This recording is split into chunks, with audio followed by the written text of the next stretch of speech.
So we are meeting again after a long break of about 2 months. And my apologies, this was due to house repairs. They're still going on and I had to shift my usual place of recording. I'm right in front of the house, but street noises are there. Now just after the new year, a little less, but bear with me. I want to bring back new videos to you, and you know that I'm exploring new subjects all the time in this channel. So I'll be presenting very soon. I'll be presenting stamp collecting as a new subject. I'm sure that will be interesting to some of you. So keep following, and I hope my subscribers are not mad with me for the long break, but I am back. Now in this video I'm going to discuss, the subject is not very pleasant, it's controversial, and I normally avoid controversy, but in this case, if I don't say something what I know about this subject, I think I will do a great disservice to two very good friends who are no longer among the living. I'm talking about the late Richard de Zoysa, commentator, actor, political activist, man at large, and his mother, Dr. Manorani Saravanamuttu, who also died a decade later from overwork, neglect and grief after her son's abduction and murder in 1990. I am making this video statement because of the film Rani. Now I know that it's a little late, but due to house repairs, as I said earlier, I could not do any videos for 2 months. But even if it's a little late, I have to say this, and especially for the post-1990s generation who have learnt about, they may not even have heard of Richard de Zoysa and Dr. Manorani, and they have learnt about them through this film. And this film gives a very distorted version of what they are like. They were not like that at all, and I knew them personally, and that is why I want to correct the picture. Director Asoka Handagama has stated that he has made a fantasy, but you can't make a fantasy about people in living memory, especially people who died for a cause. I would say it's a cause, because Richard de Zoysa was abducted and murdered in 1990 because of his human rights stand. I believe that was the main reason. It was a time of great human rights abuses. Thousands of people were getting abducted and disappeared, murdered. Sorry about the street noises. And it came as a total shock that Richard was abducted and murdered. Unfortunately, there was a trial, but it simply petered out once his mother died a decade later from exhaustion. The film depicts them as fun-loving people who liked a lot of smoking and drinking. There's nothing wrong with that. Both of them smoked and drank alcohol, but not in the way that it is shown in the film. They didn't have parties in their home. I know that very well because they were living in Colombo 8, Tickle Road, that is a little bit down Kota Road from Borella Junction. They lived in a modest apartment on the upper floor. It was rented. This was not where he was abducted later. They shifted to Velikadavattu, and that's where he was abducted, but they lived very peacefully here, and I had many good conversations with them, both of them, at home, and there was never any vulgarity. She never swore, they never used bad language. I can vouch for that. And the director has asked, didn't she ever drink? Didn't she drink whiskey? Didn't she smoke? But yes, she did, but not in the way it's shown in the film. She drank very moderately. I never saw them drinking at home. We always had a cup of tea and good conversations. They were very helpful. Dr. Manorani was not a, I would say, blood-sucking specialist. She helped a lot of poor people. She helped people who can't pay for specialist consultations. She was at Sulaiman Hospital. She worked there. I have met her there, and she sometimes had a pack of cigarettes on the desk, but I never saw her smoking while she worked. She was very methodical, courteous and ethical. So was Richard. They never went for publicity. Richard has enormous amount of publicity. He was a newscaster for Rupahini. He was a poet, a very good poet, and he was social activist, political activist, and above all a fantastic actor, stage actor especially.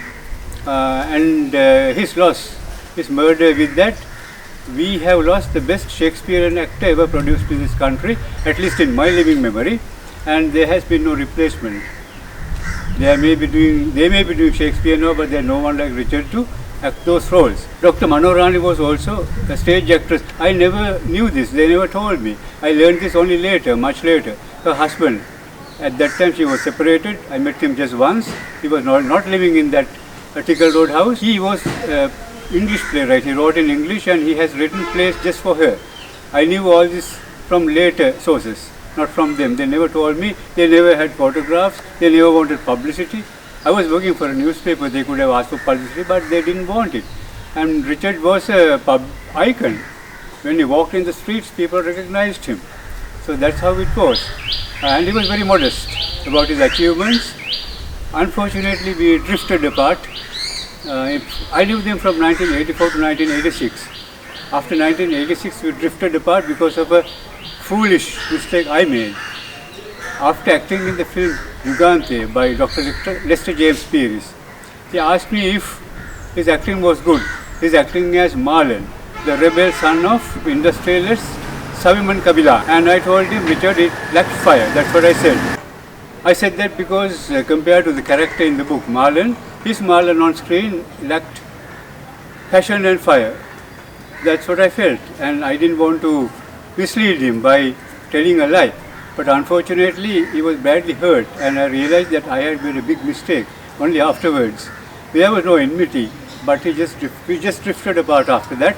So I didn't know at all that he was involved in radical politics. Now, this is a very grey area in this story. Some say he was actively involved with the JVP. I have no idea at all, and I really doubt it. It is true that he found a safe house for a leading top JVP member. But that doesn't mean that he was part of the JVP. That was due to his humanity. That was due to his genuine concern for the downtrodden, the people who were less privileged. He never flaunted his privileges. He didn't even have a car. He was not after money. He taught English free of charge to many people, including my sister who went to learn about Shakespeare, and he didn't charge a cent. So he was that kind of person. And he was a gentleman, and he also never swore or used bad language. He may have made mistakes. I'm not trying to make saints out of these people, but they were very ethical, moral people, and they had a vision of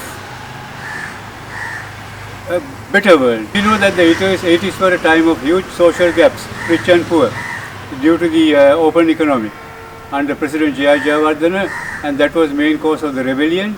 But unfortunately, a lot of people lost their lives, and we still don't know. That history is very murky. So, as for who we murdered Richard, well, it's like this. We know, but we can't prove. There are plenty of cases like that in Sri Lanka. Political murders, non-political murders, we know who did it, but we can't prove. And you can't say it openly because there's a problem of libel. You can't prove something. There was a case, and in this case we know actually the people who abducted him and killed him, but that case died when Dr. Manorani died, because there was no one to continue with that case. But as to actually who gave the order, someone has to give the order. Well, we just know, it's conjecture, we can't prove. So we leave that aside. We focus on the man's life. This is where the film fails. I mean, it's a biopic. What else it is? Rani is a biopic. Biopic is biography and picture. Now, in a biopic, you can't fantasize. In a biopic, you have to faithfully stick to the main facts of a person's life. Now, if you take the film, the late Prime Minister of England, Margaret Thatcher, who was played by Meryl Streep, there is actually not much of a physical resemblance. But when Meryl Streep walks on screen, talks, turns and looks at you, you think it's Margaret Thatcher, because she got into that, under the skin of that character very well. Likewise, if you take another example from Asia, the film The Lady by the French director Luc Besson, which was based on the life of Myanmar's pro-democratic leader Aung San Suu Kyi. She's still in jail, and she played a heroic role to awaken and keep the hopes of those Myanmar's masses alive in the face of a ruthless military dictatorship. Now, this role was played by Malaysian film actress Michelle Yeoh, and she does look very much like Aung San Suu Kyi in the film, but She said that the physical resemblance is not important, it's the character, the getting into the spirit of the character that is important, and she managed that. She even lost 8 kilos physically for the film, because Aung San Suu Kyi is very skinny. But she said that is not the important part. I had to get inside her, inside her personality, and she does. I mean, it's Aung San Suu Kyi that you see on screen when Michelle Yeoh acts. Now, when we take Rani, Swarna Malawarat, who played Dr. Manorani, is a very good actress, no question about that, but unfortunately, the script is misleading. It's not Dr. Manorani in the script, it's someone else. The same with Richard. So, we can't blame the actors, but we have to question the filmmaker and the scriptwriters. Why did you do this? Now, the director has said that it was done in a very short time, the whole film, but it's not an excuse. You have to do your research properly, and you can't fantasize about people who died so tragically and for a cause, for a good cause, the cause of democracy and rights of the oppressed in this country. You can't fantasize about that. It's a tragedy, and you have to show that. And especially Dr. Rani, this film is really about Dr. Manorani. It's called Rani. Her life was simply, she was worn out day by day, connecting and speaking for the mothers of the disappeared. And she went to a village where almost all the young men had disappeared, and she interacted with, consoled the mothers, she communicated with them, but this wore her down. And the ongoing trial, because it was endless, and some of the witnesses were contradictory, there were all kinds of problems, and she just died. In Sinhala, people said that she was simply sucked up by the road. And that is true. So this is a double tragedy. It's a double tragedy, and you have to be more careful, more sensitive when making a film about these people. That you can't just fantasize, then you can make a film for yourself, private viewing with your friends, but not. The worst part is that this film has misled a generation. I have seen social media comments thanking the director for introducing Richard de Zoysa and Dr. Manorani to them. I mean, this is absurd. They have got the wrong introduction. I mean, they are shown as high-flying socialites, which was not at all the case. I mean, this is a stereotype about Colombo. I am not from the Colombo elite or the upper class. I am an outsider. And I am very grateful to Richard and Dr. Manorani for opening their doors to me and accepting me as an equal.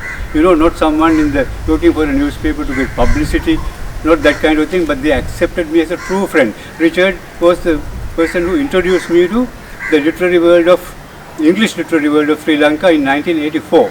He saw a play written by me based on a Chinese legend, and he was impressed with it, and he rushed it to the National Arts Council competition. There were two. I won it second time.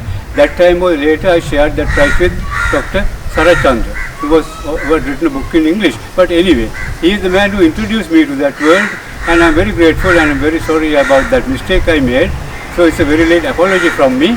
But the whole point is the film supposed to be about Richard de Zoysa and Dr. Manorani, but it's not really about them. I can go on and go on, but I don't want to make this video too long.